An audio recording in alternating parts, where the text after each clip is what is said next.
Welcome back to the news at 10. Property worth millions of naira have been gutted in a fire outbreak in Ado-Ekiti, the Ekiti state capital.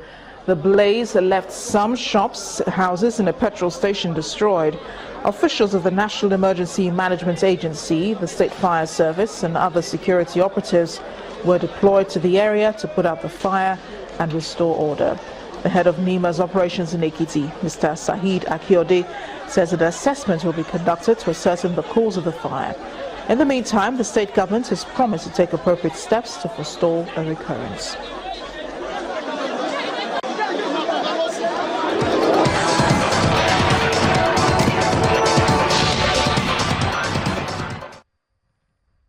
Welcome to Sports News. In less than 24 hours, the world's best football players and coaches will be recognized at the inaugural edition of the Best FIFA Football Awards in Zurich.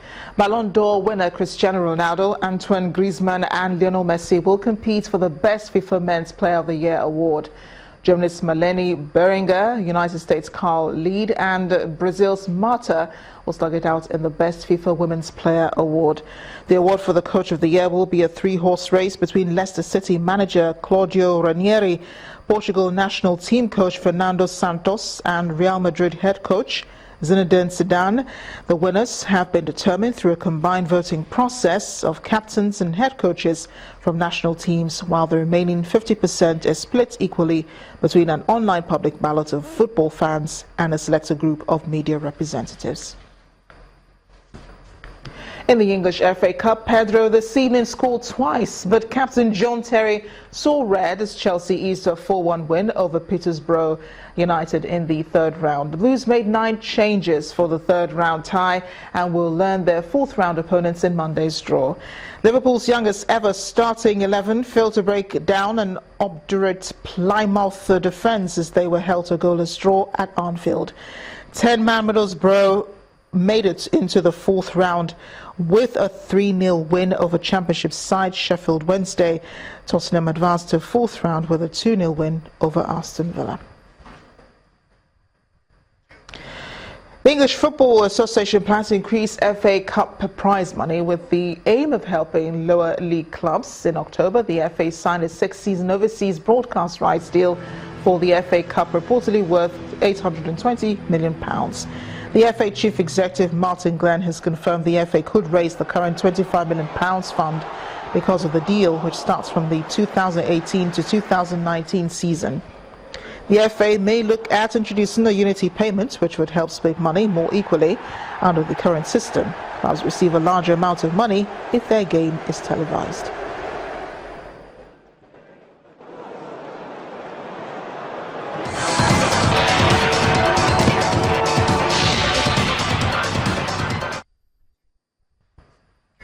Away from sports news, the president will host 4 other West African leaders to a meeting on Monday, January 9th, aimed at avoiding violence and preserving democracy in the Gambia.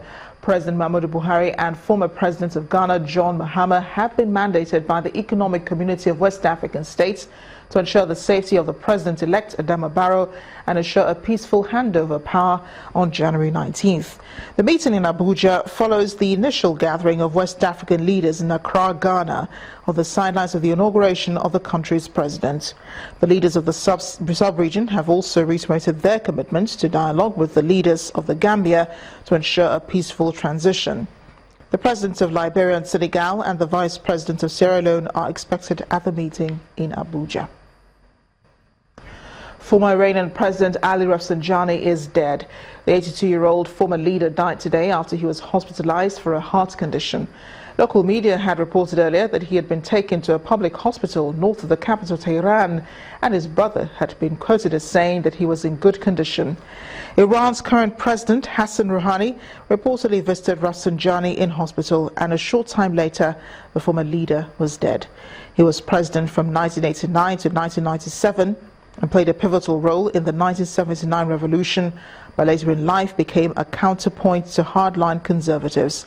Iran's Supreme Leader Ali Khamenei described him as a companion of struggle, despite their differences, saying that the loss was difficult and overwhelming.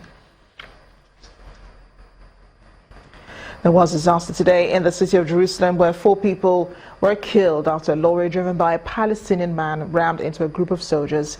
The attack took place in the popular Amon Hanatziv promenade overlooking the city of Jerusalem. The Arab resident in East Jerusalem. The incident happened at the Amon Hanatziv promenade in southern Jerusalem. Witnesses said the truck suddenly deviated from the road and accelerated towards a group of soldiers of the Israel Defense Force. The driver was later identified as 28-year-old Fadi al-Kambar, who reportedly used to spend time in an Israeli prison. He was later shot dead at the scene by 2 Israeli soldiers. It was obviously a clear and direct attack that took place. We know that more than 10 people were taken to hospital in moderate condition, and we've confirmed the number of people that unfortunately have been killed at the scene. Forensics and police units are still in the area, and we're searching and looking to make sure there are no further terrorists in the area. While 4 Israeli soldiers were killed on the spot, 13 of them were injured in the attack, 4 of them in critical condition. It was the deadliest Palestinian attack in Jerusalem in months. National Police Chief Roni Al-Sheikh said he could not rule out that the Palestinian was motivated by a truck ramming attack in a Berlin Christmas market that killed 12 people last month. 20 people have died across Europe as icy temperatures are recorded in areas such as the Greek islands and southern Italy.